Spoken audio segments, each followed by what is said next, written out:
des grandes nations ont traversé des moments, des turbulences, des moments très difficiles, que ce soit pendant la Première Guerre mondiale, que ce soit pendant la Deuxième Guerre mondiale.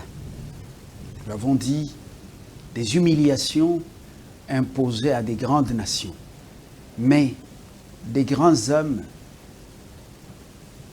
en ce moment-là, ont décidé de sortir la tête de l'eau pour pouvoir défendre la patrie, la mère patrie. Et le Congo traverse ces moments difficiles. Depuis 1997, donc 96, jusqu'à maintenant. Moins de temps de repos. Et vous connaissez comment on nous a imposé des gens à la tête de ce pays, à travers mixage, brassage, l'armée infiltrée, les services de renseignement, les services de sécurité. Mais la grande question maintenant, en pleine guerre d'agression, que faire pour redresser la barre? Les grands hommes, pendant les moments difficiles, ne se plaignent pas. Ils réfléchissent et proposent des solutions durables, des solutions adéquates pour pouvoir décanter la situation. Nous avons fait appel à un homme dont le passé est très connu, jusque maintenant. André Alain Atundu Liongo. C'est de lui qu'il s'agit dans ce numéro d'invité. Bienvenue. Merci bien. Vous êtes ambassadeur. Oui, ambassadeur, on le demeure. C'est comme nous, journalistes, jusqu'à la fin de sa vie. Parce que, de temps en temps, vous servez cette nation d'une manière ou d'une autre. Vous êtes un politique connu dans les temps, hier, aujourd'hui, et on ne sait pas, Dieu seul sait, dans le futur, jusqu'à quand.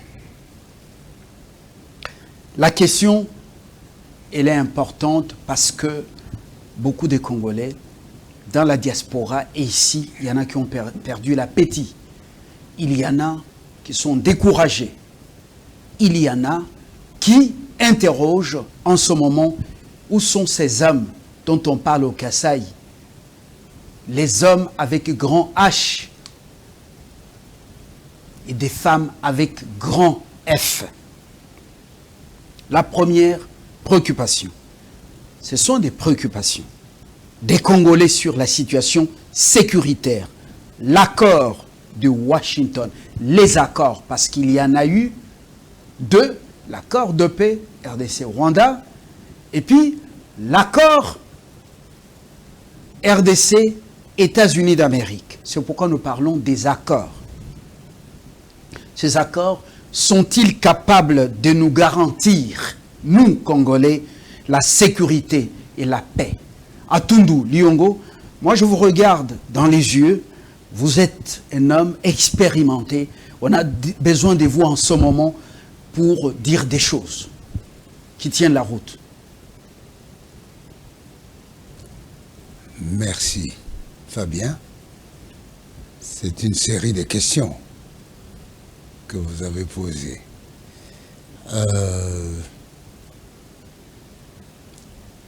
La situation que nous vivons aujourd'hui avec la signature des accords, le non-respect des accords, les violations des accords, c'est une situation, j'allais dire, inédite.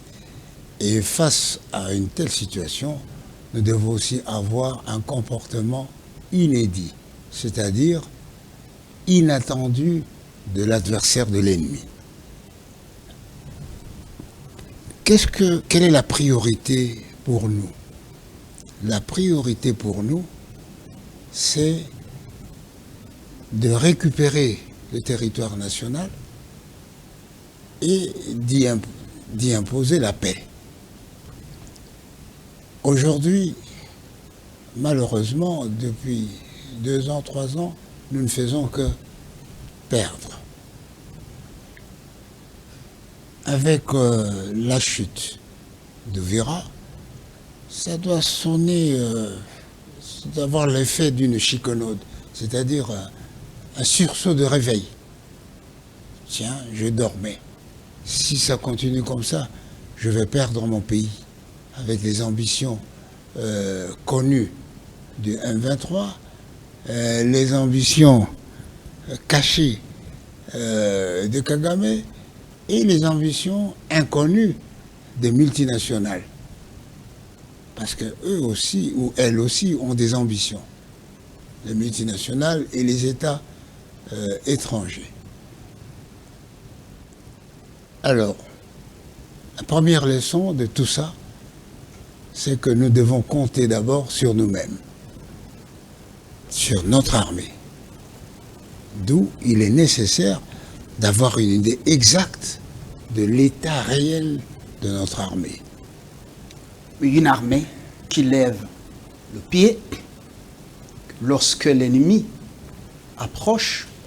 Cette armée a déjà redonné beaucoup de fierté, mais au finish, lorsqu'on l'attend à des moments cruciaux, les moments dont on parle au Kasaï en Chuluba, Mubula et Mukamwena Balumani.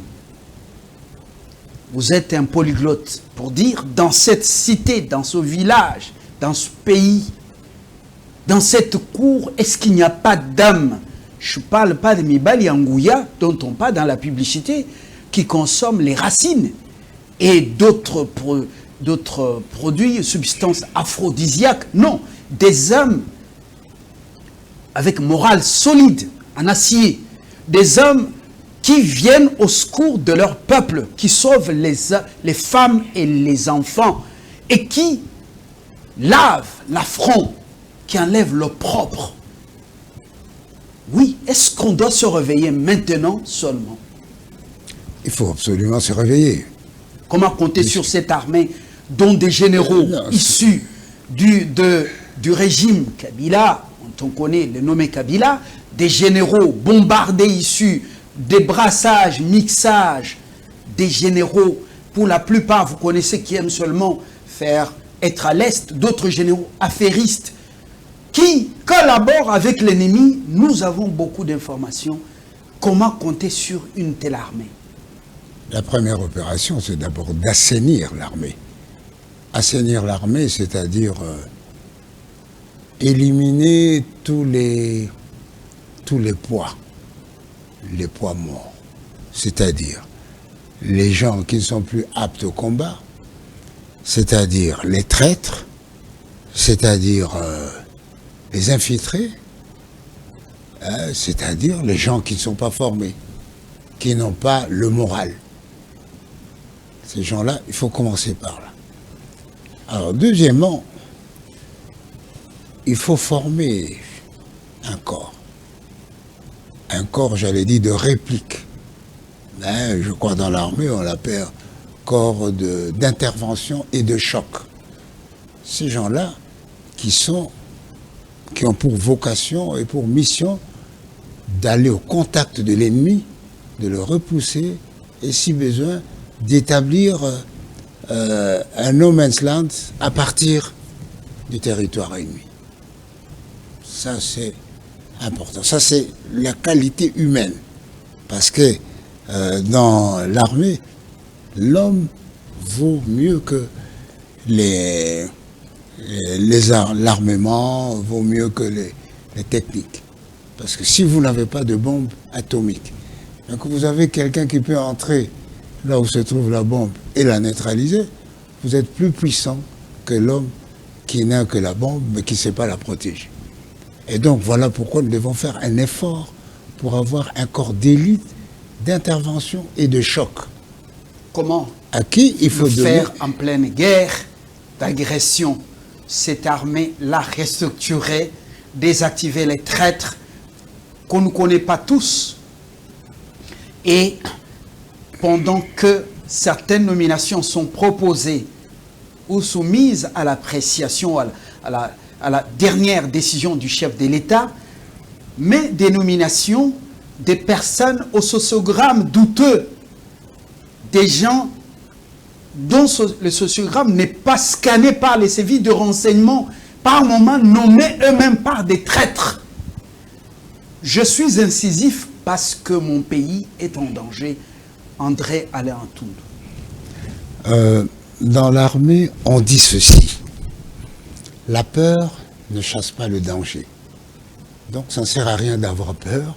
Si vous voulez éviter le danger, mieux vaut l'affronter. Ah donc, paraphrasant ce principe, je dirais que les jérémiades n'améliorent pas notre situation.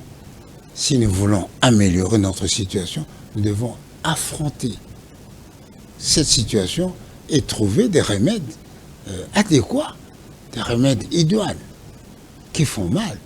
C'est pourquoi je dis qu'il faut commencer par assainir l'homme. Deuxièmement, ce corps doit être sain, c'est-à-dire débarrassé de tous ces éléments, mais surtout homogène. C'est-à-dire ils ont la même vision, le même objectif, et ils ont le même leadership. C'est très important. Et alors après, vous fixez les objectifs de combat, c'est-à-dire pour nous, je vais résumer, c'est de chasser les troupes rwandaises, de cantonner les troupes M23, c'est-à-dire après les avoir désarmées, etc., et récupérer la totalité de notre pays, l'intangibilité des frontières. Alors survient l'armement et l'équipement. Pour ces objectifs, quel type d'armement faut-il? L'armement, c'est fonction de l'objectif et de la capacité de réaction de l'adversaire. Donc, vous allez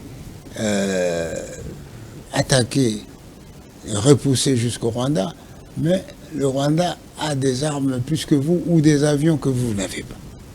Donc, quand vous vous préparez à attaquer, il faut vous attendre à une riposte à laquelle vous allez résister. Donc, il faut se préparer. Si vous ne préparez rien, une guerre ne se gagne ni par improvisation, ni par imprévision, ni par hasard. Une guerre se prépare. Il faut connaître aujourd'hui, par exemple, le coût d'une journée de guerre.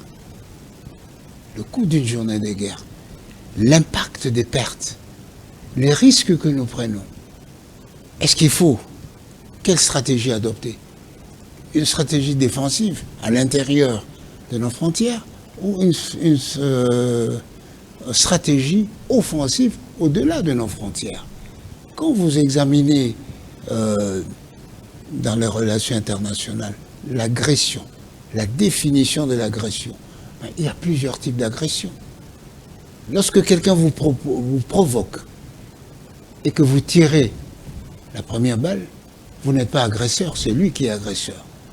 Et donc nous ne devons pas avoir peur de faire la guerre, d'autant plus que nous sommes dans une situation légitime, légale et juridiquement défendable.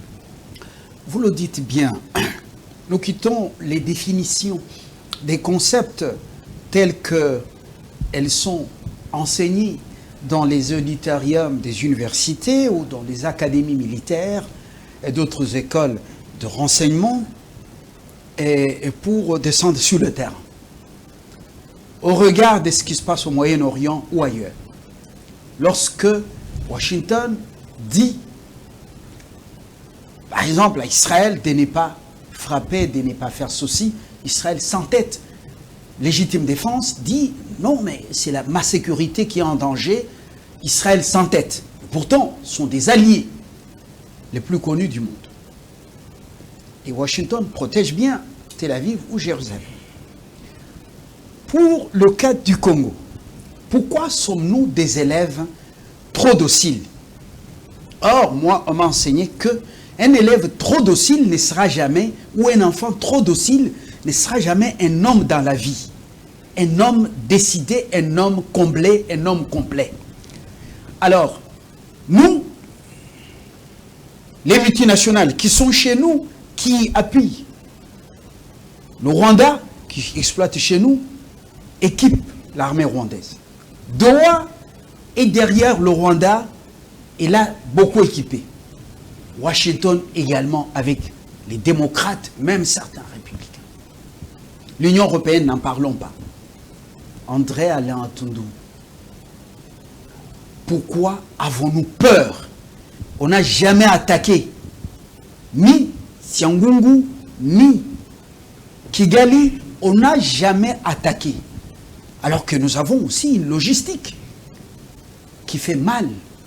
Pourquoi avons-nous peur? Nous, sommes-nous des hommes, oui ou non? De vous à moi, qui ne sommes pas dans le secret des dieux, nous ne connaissons pas la capacité de notre armée, la capacité réelle, sa puissance de feu, la distance de projection, le nombre d'hommes, etc. Nous ne connaissons pas ça. Mais des relations internationales, quand vous observez l'exemple que vous avez cité de Gaza, mais aussi de l'Ukraine, et dans d'autres pays comme le Pakistan et l'Inde, ou le Cambodge et la Thaïlande, on ne respecte que celui qui a l'avantage sur le terrain et qui sait dire non pour défendre et se montrer intransigeant pour défendre ses intérêts majeurs. Et donc aujourd'hui, nous devons, c'est pourquoi je dis, nous devons assainir, faire une sorte d'audit rapide pour que nous puissions dire que nous avons besoin de ça. La formation de, par exemple, de 10 000, un corps de 10 000 hommes, ça nous prend combien de temps? Est-ce que nous avons déjà des personnes aguerries? On les prend. Est-ce que nous avons des gens à former? On les prend. Alors 10 000 en 2, 3 mois, 4 mois, 6 mois maximum, voilà. On pourrait donner une réplique valable. Alors vous me dites, nous sommes en pleine guerre, mais cela dure depuis 3 ans. Malgré l'état d'urgence. L'état d'urgence, c'est 3 mois. Je crois que c'est 2 semaines, hein? 2 semaines. Et ça fait 3 ans. Donc, mieux vaut préparer et se préparer pour que la réplique soit décisive. Parce que jusqu'à présent, nous n'avons pas encore réussi à imposer la dissuasion de nos forces armées auprès de Kagame, même dans l'esprit des Américains. On considère que nous sommes faibles. Donc, il nous faut faire un acte de haute, disons...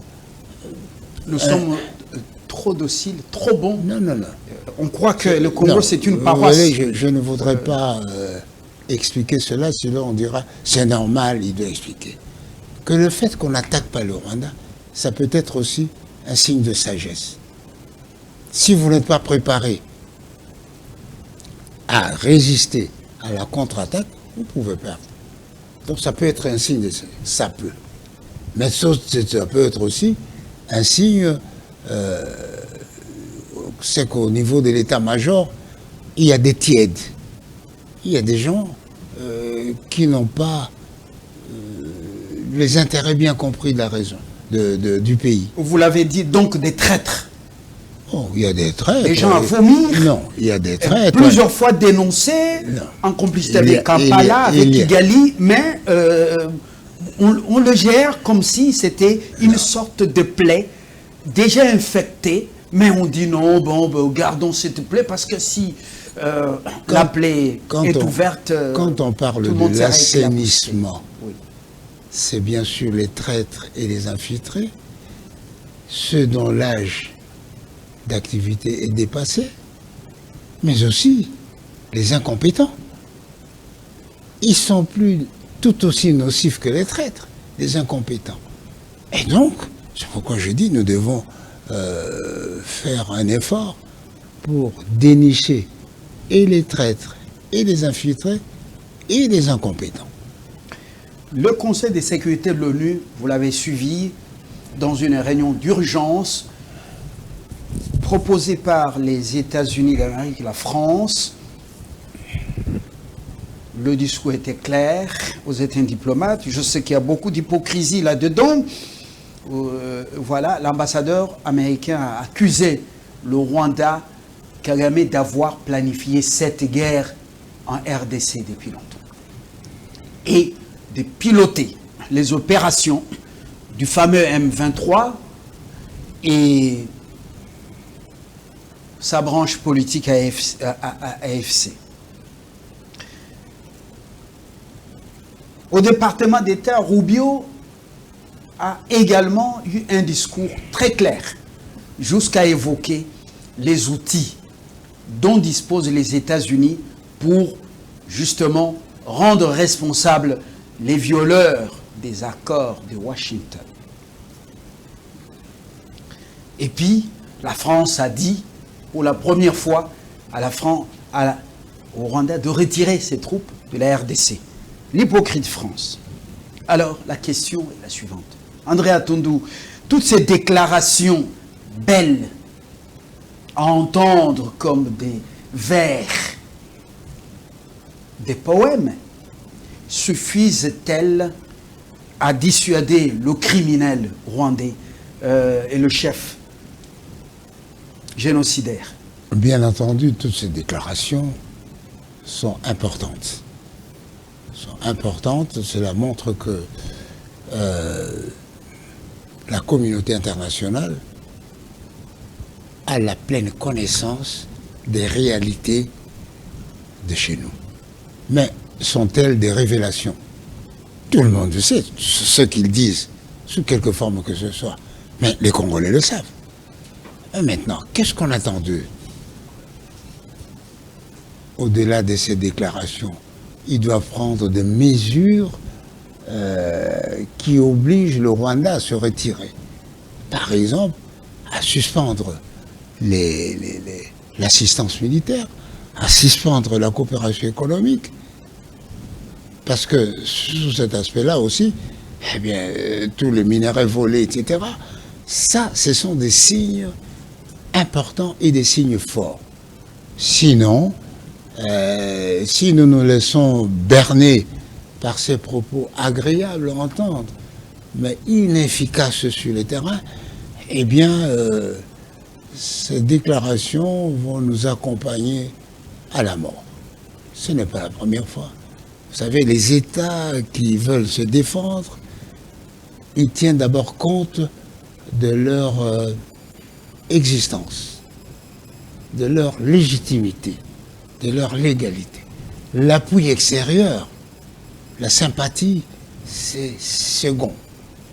Et donc, aujourd'hui, nous devons nous préparer pour chasser de notre territoire les troupes rwandaises, pour désarmer les groupes armés et les cantonner, les mettre à la disposition du HCR, etc., et assurer l'autorité de l'État pour ne pas laisser un vide préjudiciable.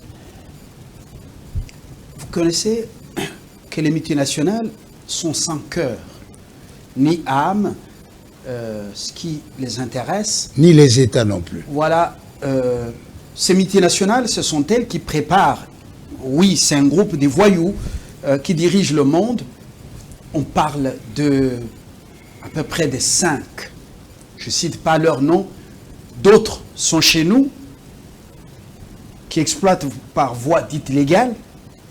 Ces multinationales sont elles qui préparent l'arrivée dans les palais. Par exemple, au Bundestag ou à la chancellerie allemande, tel. À l'Élysée, c'est le tour de tel. À Washington, c'est le tour de tel, ainsi de suite. Les dirigeants politiques dans les palais en Occident obéissent à ces multinationales qui les amènent au pouvoir. Alors, ces discours, par exemple, de Bruxelles, nous allons interrompre, suspendre le mémorandum d'entente avec le Rwanda sur le plan de la coopération militaire. Rubio a parlé, ainsi de suite. Alors, est-ce que ce n'est pas une stratégie pour nous endormir afin de faire basculer ce pays dans les Balkans, c'est-à-dire passer à l'étape finale, le démembrement du Congo, c'est-à-dire le Congo disparaît comme le Soudan est en train de disparaître, ou a disparu, comme la Libye disparaît et comme les Balkans ont aussi disparu. Toutes ces déclarations, tous ces comportements des multinationales, c'est pour garantir leurs intérêts. C'est pour garantir leurs intérêts. Le Rwanda aujourd'hui se présente comme un garant. Eh bien, ils sont avec le Rwanda, ou elles sont avec le Rwanda. Si nous exerçons un leadership sur la région, ils seront avec nous. Ils seront avec nous. Donc, le plus important aujourd'hui, c'est d'opposer une force dissuasive, tant sur le plan politique, diplomatique, que sur le terrain militaire. C'est alors que les négociations seront efficaces. Parce que si d'aventure nous perdons, par exemple jusqu'au Chaba, on prend le Lubumbashi, on prend Kisangani, mais ce sera une tournure majeure dans la guerre.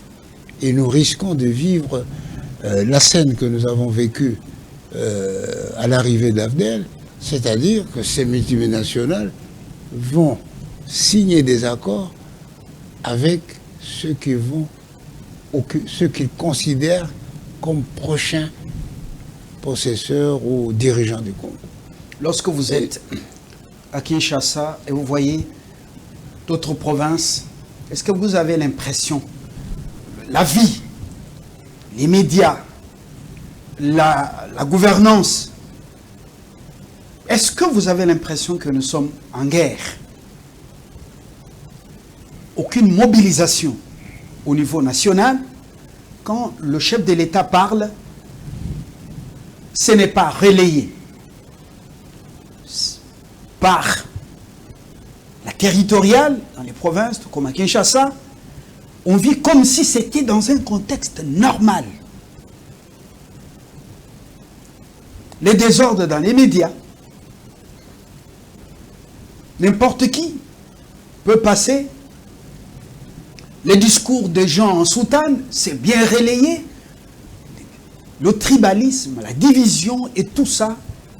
Est-ce que vous avez l'impression que nous sommes un pays en guerre? Globalement, comment appréciez-vous la stratégie qui est la nôtre, celle de notre gouvernement? Faut-il continuer de la manière dont nous le faisons sur le plan militaire, diplomatique, sur le plan même au niveau de la mobilisation de la communication? Faut-il continuer comme ça, André Alliance? D'abord, nous devons vivre la guerre au quotidien dans toute la République. Ce qui n'est pas le cas. Ici, à Kinshasa, une atmosphère plutôt festive. Ça, c'est contre-productif par rapport à nos frères du Kivu et à d'autres provinces sous menace. Et donc, aujourd'hui, c'est notamment au ministère de la Communication d'organiser la mobilisation. C'est au ministère de l'Éducation d'organiser la mobilisation. Celui de la culture. Non, je parle d'abord ces gens. La culture aussi de mobiliser l'organisation. Les autorités urbaines d'organiser la mobilisation dans les écoles, dans les lieux de travail et dans les quartiers. Alors, en ce moment-là, on sentira que, mais si on se contente de suivre les informations à la télé et qu'on ne vit pas, on ne sent pas qu'on est en guerre, eh bien, on n'est pas loin de considérer que, bon, cette guerre, ça ne nous intéresse pas, et il s'en suivra une lassitude morale qui précède la défaite. Et donc, voilà pourquoi nous devons nous mobiliser. Au niveau du gouvernement, par exemple, diminuer tous ces déplacements. Diminuer les déplacements à l'extérieur, qui n'ont pas d'implication sur la guerre. On va dire, non, mais nous ne vivons pas. Non, c'est une période d'exception. Diminuons les déplacements à l'extérieur, qui ne sont pas nécessaires pour la guerre et pour la survie de la République. Les boîtes de nuit. Diminuer les délégations, préparer nos déplacements. Ça, c'est très important. Pour l'autorité de l'État, pour notre crédibilité extérieure. Il faut que quand on nous voit, on dise, tiens, ce pays est en guerre et sur pied de guerre. Il faut être sur pied de guerre. Sur pied de guerre. Kagame change de discours. Tantôt, le problème dans l'Est du Congo, il est congolais, congolo-congolais.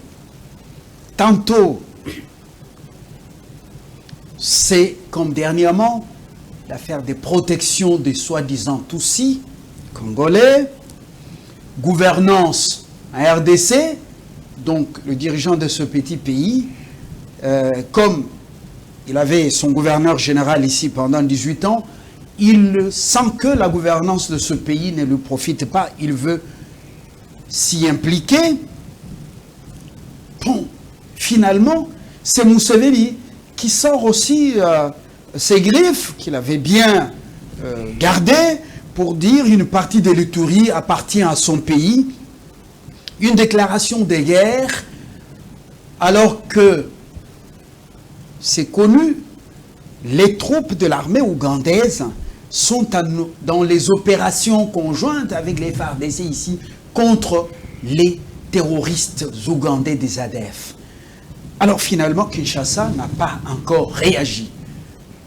Les gens ont dit, mais si en ce moment qu'on sentait Mende sortir de son silence, même ce qu'il racontait sur le plan du contenu n'était pas toujours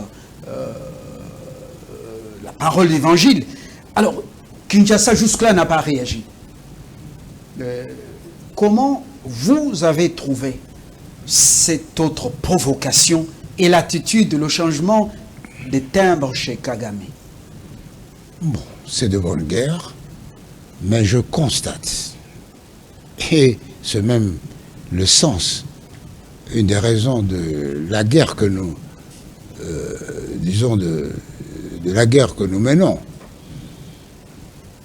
ni le Rwanda, ni l'Ouganda, ni Museveni, ni Kagame ne sont des tuteurs de la République, ou que la République est sous tutelle de ces personnalités.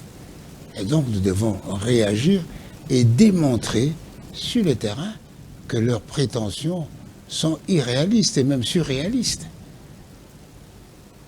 S'ils veulent changer la configuration de la sous-région à la napoléonienne, c'est-à-dire la hussarde, eh bien, il faut que nous puissions les traiter en conséquence. S'ils veulent transformer la sous-région en un espace de coopération économique mutuellement avantageux, alors là, ils viendraient autour d'une table pour que nous puissions créer une organisation qui soit à même d'intégrer tous nos intérêts. Et quoi qu'il en soit, la réponse, la dernière, c'est le Congo. C'est sa capacité de résister, c'est sa capacité à vaincre, et c'est sa capacité à exister. Oui, mais demandez par exemple que maintenant, Iketununk, ici et maintenant, tous les militaires ougandais qui étaient venus dans ces opérations conjointes rentrent en Ouganda et n'est pas attendre des heures et des jours. Toi et moi, nous supposons que les Ougandais sont là par l'autorisation des autorités nationales. Alors, maintenant, vous me dites, le président Museveni a changé de casaque, il faudrait que l'état-major, la présidence de la République, puisse en tirer les conséquences. Comment faire? Si nous allons nous serons obligés de dire partez, mais s'ils résistent, c'est un autre front. Donc il faut que nous puissions nous préparer aussi. Donc il faut éviter de traiter les affaires de l'État avec une émotion d'adolescent. Oui. Les prétentions des uns et des autres, mais nous aussi nous pouvons avoir des prétentions sur le Rwanda, sur l'Ouganda, sur la Tanzanie, et sur le Sud-Soudan. Mais la sagesse africaine des pères de l'indépendance, les fondateurs de l'Union africaine aujourd'hui, dit qu'il vaut mieux ne pas toucher aux frontières ni de la colonisation, parce que de toutes les façons, ces frontières n'éteignent pas les relations. Aujourd'hui, les Karun sont d'un côté comme de l'autre, les Bangbandi sont d'un côté comme de l'autre, les Bangala sont d'un côté comme de l'autre. Ça ne touche pas la fraternité, ça n'éteint pas le sentiment de fraternité. Beaucoup de Congolais plaident pour la désactivation des généraux au sociogramme douteux, issus de brassages, mixages, autres, et la responsabilisation de majors, colonels et autres qui aiment la patrie, formés, les placer par exemple à la tête de l'état-major général des FARDC, et n'est pas par exemple, c'est-à-dire l'équipe qui est en train d'échouer encore, et puis désactiver cette équipe et autres. Quelle est votre réaction? Bon, c'est-à-dire que, en ayant observé que durant 3 ans, nos généraux ont poussé pour la déclaration d'état d'urgence et que ça n'a pas marché, la première réaction, c'est de changer. Les renvoyer à la retraite, comme les Chivira ou les Masunzu et tout ce genre. C'est de changer de stratégie, c'est-à-dire de remplacer ces hommes-là dont la stratégie est inefficace par d'autres porteurs d'une autre stratégie, porteurs d'espoir. Ça, c'est de un. Deuxièmement, à partir de l'expérience de la rébellion, de la lutte de l'ANC contre la rébellion mouléliste, il conviendrait de confier les opérations sur les terrains aux capitaines, aux majors, aux colonels. Je me souviens, on l'attendait, le capitaine Malila a fait ceci, le capitaine Babi a fait cela. C'était jamais les généraux. Donc il faut que nous puissions avoir sur les terrains des responsables qui sont en phase, qui connaissent leurs troupes. Pas des généraux qui ont commencé leur carrière comme major ou comme capitaine. Ils ne connaissent pas le dessous. Il y en a même de cet état de porter une arme pendant quelques mois dans la brousse, et puis pouf, mixage, brassage, bombardé, général, mais... Général. Bon, dans tous les pays qui ont connu ce genre de situation, il existe des généraux du fait de la bataille qu'ils ont menée, etc. Mais lorsqu'il s'agit maintenant de construire une armée de métier, eh bien ceux qui ne peuvent pas s'adapter, il faut les honorer, mais les écarter de l'armée. S'ils méritent l'honneur, il faut les écarter de l'armée pour que l'armée puisse être une arme redoutable. comme disait le général Maélé, une baïonnette intelligente. Celui qui porte l'arme doit être intelligent. Pas un chien de Pavlov, dès qu'il voit l'homme, il tire, etc. Non. La toute dernière question, c'est pratiquement la question thématique de cet entretien. André Alain Antundou, que faire pour redresser la barre? Vous regardez cette caméra, vous dites ce que vous pouvez dire, parce que maintenant la nation a besoin des hommes avec grand H et des femmes avec grand F, parce qu'elle est en péril, la mère patrie. Je pense qu'après tout ce temps vécu, l'opinion attend un changement au niveau du gouvernement, des hommes et peut-être même des structures. Pourquoi pas créer un ministère de la guerre? Pourquoi pas créer un ministère de la sécurité publique, différent du ministère de la Défense et différent du ministère de l'Intérieur? Ça, c'est une réaction.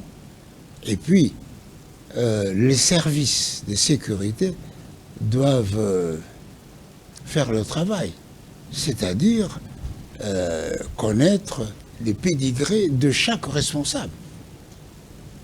Monsieur Fabien, colonel, ah bon, mais je l'ai connu comme journaliste. Est-ce que... Et on découvre que non, c'est parce que son cousin, son père, etc.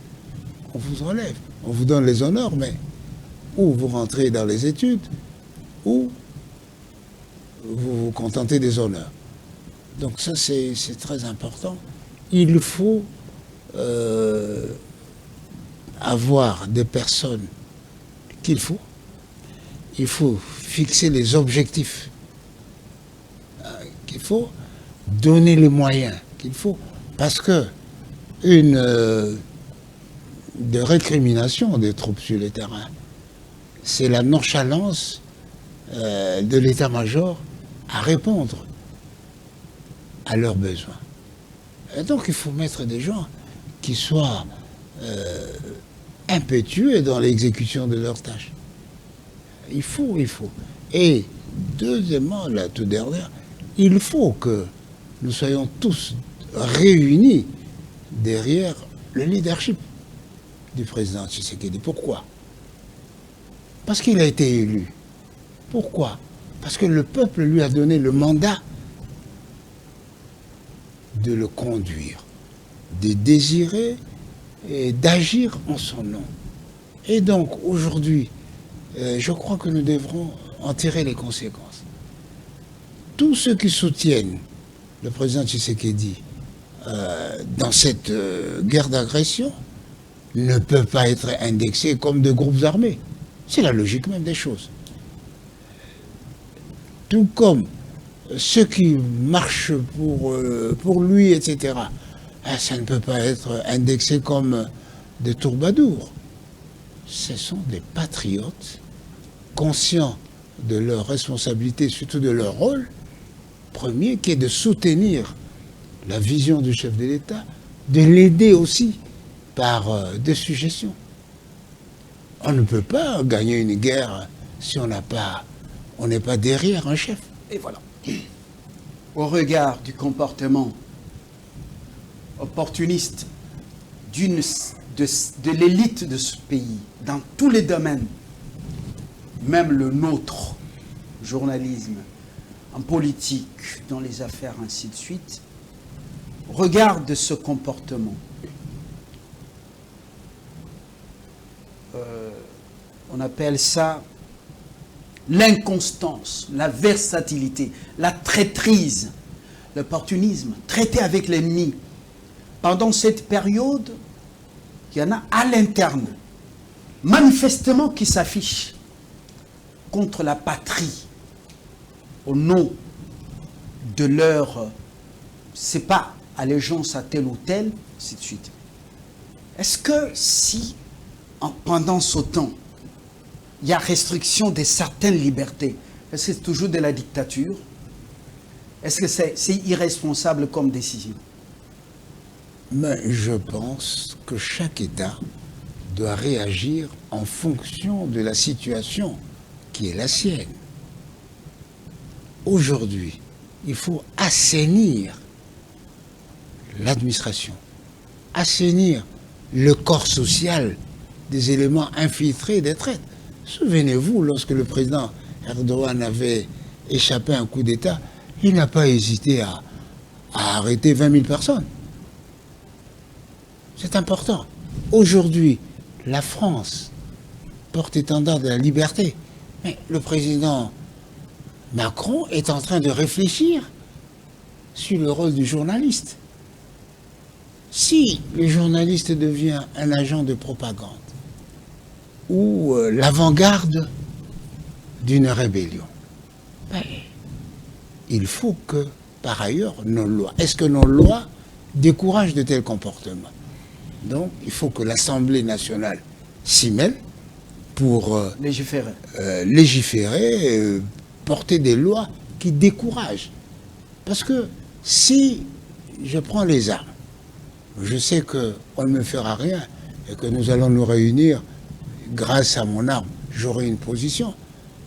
C'est contre-productif. Et le comportement de certains religieux au nom de l'étiquette Bible, le discours séparateur, divisionniste, divisionnaire, la haine, et vous sentez que la patrie, c'est pas leur affaire.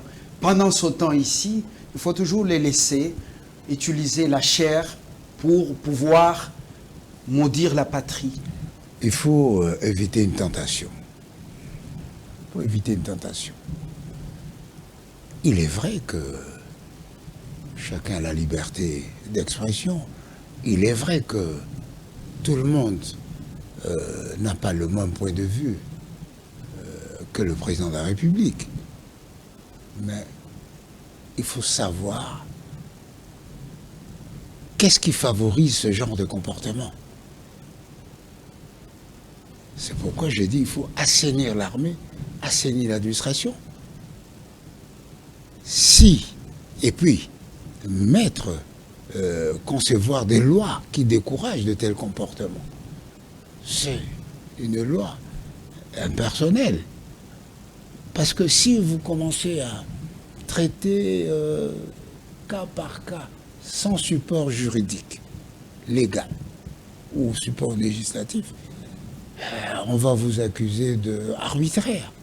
Et vous savez que, même en guerre, il y a des actes qui ne sont pas permis. Donc, organisons-nous d'abord.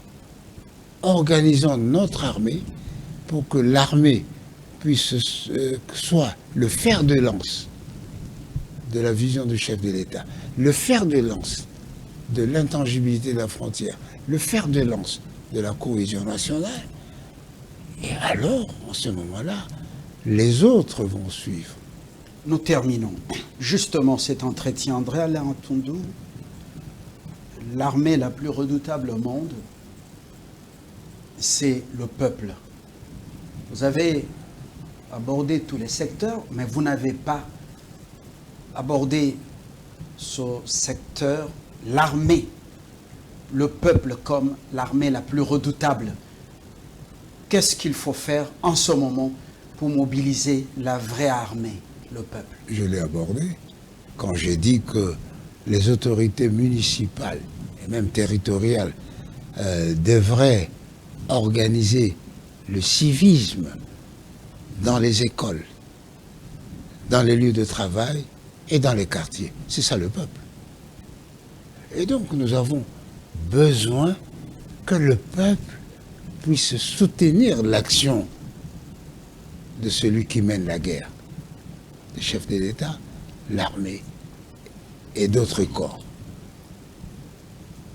Merci d'être venu de votre contribution à la réflexion. Choc d'idées jaillit la lumière. Je crois que nous avons dépassé le stade de réflexion fondamentale. Il faut réfléchir aux fins d'action. Vous avez même fait des propositions. Voilà, donc je ne suis pas le seul. Hein, les citoyens, même ceux qui n'ont pas l'occasion de passer à la télé ou à la radio, ils ont des propositions. Il faut être à l'écoute du peuple, hein, pour qu'on ait une certaine orientation. Comme on dit chez nous, c'est le poussin à l'intérieur de l'œuf qui dit à sa maman, il faut piquer là pour que je sorte. Parce que lui, il est de l'intérieur. Loin de la fatalité. Non, il faut éviter la fatalité. Nous sommes convaincus que c'est encore possible de relever le défi, de laver l'affront et surtout de redonner fierté à ce peuple. Oui, nous tous, chacun dans son domaine, nous avons une part de responsabilité et de contribution à apporter. Un seul homme, tu sais qui est dit, Chilombo, ne peut rien faire. Si cette nation bascule dans le camp de ce criminel du Rwanda, avec ces gens, ces multinationales, eh ben, il n'y aura aucun parti politique ici qui fera une manifestation, il n'y aura même pas des journaleux et des journalistes et leurs invités sur le plateau en train de réfléchir, parce que ni société civile, encore moins des religieux, quelles que soient leurs appartenances. À Goma, Bukavu, ni à Uvira, il n'y a aucune société civile, ni religieux, ni parti politique qui ouvre la bouche et qui lève le petit doigt pour parler. Magloire Paluku, vous avez vu, bien qu'il ait servi l'ennemi, vous avez vu Sansar. Été Abisso. À très bientôt. Merci. Merci beaucoup. Je crois que l'arrivée de Kagame ici, ce sera la paix des cimetières. Il faut l'avoir en tête. Pour ceux qui disent bon, qu'ils viennent quand même, etc. Ce sera pire. Voilà. Même les inconscients sont d'ailleurs nombreux. Au revoir.